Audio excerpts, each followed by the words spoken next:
السلام علیکم۔ تو آج کی ویڈیو ہے ناولٹ یا ناولچہ سے کیا مراد ہے۔ ناولٹ انگریزی لفظ ہے۔ ناولٹ کے معنی مختصر یا چھوٹا ناول یا ناولچہ کے ہیں۔ نثر میں ایسی تحریر جو ناول سے چھوٹی اور افسانے سے بڑی ہوتی ہے، جبکہ ناول داستان سے چھوٹا ہوتا ہے۔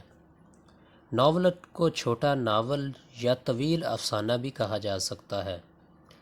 ناول کے مقابلے میں ناولٹ کو اختصار کے لحاظ سے منفرد حیثیت حاصل ہے، اور چھوٹے کینوس پر لکھے ناول کو ناولٹ کہا جاتا ہے۔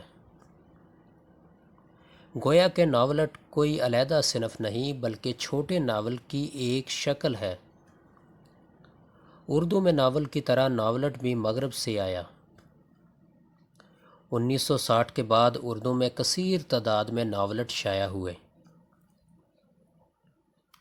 جن میں کرشن چندر، عصمت چغتائی، جیلانی بانو، خواجہ احمد عباس، عزیز احمد، انتظار حسین، قاضی عبدالستار، حیات اللہ انصاری، سلیم اختر، عبداللہ حسین، قرۃ العین حیدر وغیرہ کے ناولٹ کو کافی مقبولیت حاصل ہوئی، اور ان حضرات کے ناولٹ میں مواد، فن، اسلوب اور تکنیک ہر اعتبار سے ناولٹ نگاری کے باب میں قابل قدر اضافہ ہوا۔